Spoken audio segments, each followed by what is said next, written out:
আসসালামু আলাইকুম। সকাল সকাল পরোটা বানিয়ে টেবিলে চলে এসেছি। পরোটা, আলু ভাজি, সবাই একসাথে নাস্তা করব। আর আমার তো চা লাগবেই জানেন, সেই চা নিয়ে বসে গিয়েছি নাস্তা করতে।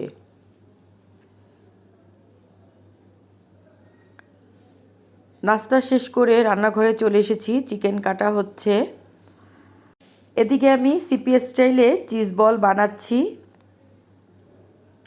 সামনে রোজার মধ্যে বাচ্চারা খুব পছন্দ করে, বাচ্চারা কেন আমরা বড়রাও খুব পছন্দ করি ভাজাভুনা খেতে। তাই আগে থেকেই কিছু নাস্তা বানিয়ে ফ্রিজে রেখে দেই। এর আগেও আমার রমজানের ভিডিওতে দেখেছেন আমি ইফতার কিছু আগেই বানিয়ে ফ্রোজেন করে ডিপে রেখে দেই। এই চিকেনটা দিয়ে ক্রাম চপ হবে। ক্রাম চপ আপনার ভাইয়ার জন্য করব, সে খুব পছন্দ করে এই ক্রাম চপটা।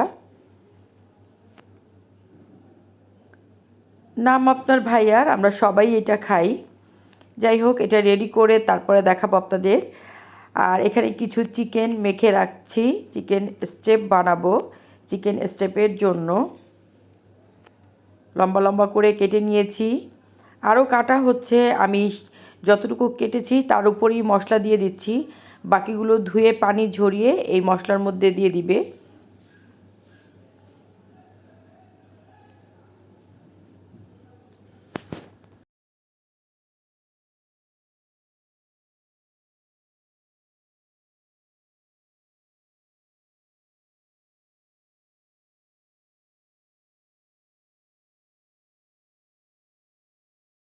হাতে সময় নেই, তাই চিকেনের গুলো মেরিনেট করে আমি রেখে যাচ্ছি। এসে ব্রেড ক্রাম, বিস্কুটের গুঁড়া যেটাই লাগিয়ে তারপরে ডিপে রেখে দিব। এই তো বোরখা বের করেছি, আজকে এই বোরখাটা পরবো। আর হলো গিয়ে হিজাব পরবো মেরুন কালার। ব্যাগও রেডি, মেয়েকে নিয়ে কোচিংয়ে চলে যাব। মেয়েকে নিয়ে কোচিংয়ে বের হয়ে গিয়েছিলাম, মেয়েকে নামিয়ে আমি চলে আসছি ইউনিমার্টে। কিছু কেনাকাটা করব। আপনার ভাইয়ারও আসার কথা ছিল, সে আসতে পারবে না, তার একটা কাজ পড়ে গিয়েছে। আমি এখান থেকে কিছু কেনাকাটা করলাম। খুব বেশি কিছু কেনাকাটা করিনি, অল্প কিছুই কেনাকাটা করেছি।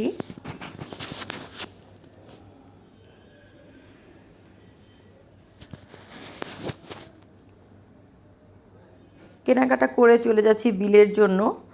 বিল দিয়ে তারপরে শেপ টেবিলে বসবো। এই তো বসেছিলাম শেপ টেবিলে, মেয়ের অপেক্ষা করছিলাম, মেয়ে আসবে। এর মধ্যে মেয়ে ফোন দিয়ে দিয়েছে, মেয়ে চলে আসছে, আমি নেমে গেলাম।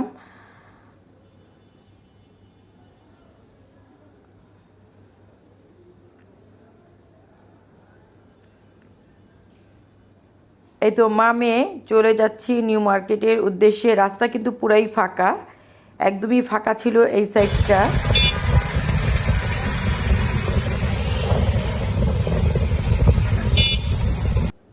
এই তো ধানমন্ডি 1 নম্বরেই যত জ্যাম ছিল।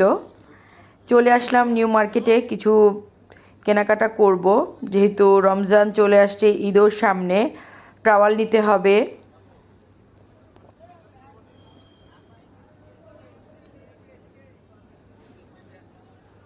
কিছু ক্লিপ কাটা, ছোটোখাটো জিনিস, খুব বেশি কিছু কিনবো না, ছোটোখাটো জিনিস কেনার জন্যই চলে আসছি। এখানে মগগুলো দেখে খুব ভালো লাগছিল, কিনিনি, দেখলাম। এখান থেকে মালাগুলো দেখেও খুব ভালো লাগছিল, আর এই ইয়াররিংগুলো খুবই সুন্দর ছিল। মেয়ে এখান থেকে তার জন্য 2-3টা ইয়াররিং নিল। আমি মালা নিতে চেয়েও নিলাম না, আমি আমার বোন আর জাল ওদের সাথে এসে এখান থেকে মালা কিনে নিব। কারণ আমি বের হলে এই দুজন মানুষের সাথেই আমার বেশি বের হওয়া হয়, তো ওদের সাথে এসেই কেনাকাটা করব। এখান থেকে বের হয়ে দেখতে দেখতে যাচ্ছিলাম, দেখেন নিউ মার্কেটটাও কিন্তু পুরো ফাঁকা।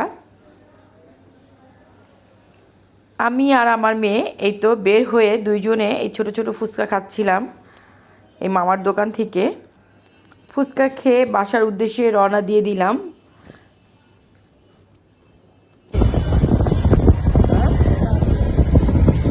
রাস্তা কিন্তু খুব ফাঁকা ছিল। পুরান ঢাকায় আসতে আমার নিউ মার্কেট থেকে 20 মিনিট সময় লেগেছে। বরফ থেকে ক্রাম বাসায় এসে দেখেন বিস্কুটের গুঁড়া মেখে রেখেছিল বোন, সেগুলোকে আমি বক্স করব। এখন আমি এই যে দেখেন ক্রাম চাপ।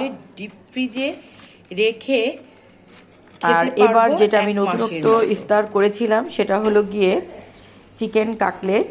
এটা খুবই মজা হয়েছে। আর যখন আমি নাস্তাগুলো বানিয়েছিলাম আপনার ভাইয়াকে আর বাচ্চাদের ভেজে টেস্ট করিয়েছি, ওরা বলেছে ভালো হয়েছে। রাতে ডিনারে ছিল ফ্রাইড রাইস আর হলো গিয়ে বিফ চিলি ফ্রাইড চিকেন। আজকের ব্লগ এই পর্যন্তই। আমার ব্লগ যদি আপনাদের ভালো লেগে থাকে তাহলে অবশ্যই ফ্যামিলি ফ্রেন্ডদের সাথে শেয়ার করবেন। যারা এখন পর্যন্ত আমার চ্যানেলটি সাবস্ক্রাইব করেননি তারা অবশ্যই সাবস্ক্রাইব করবেন। আল্লাহ হাফেজ।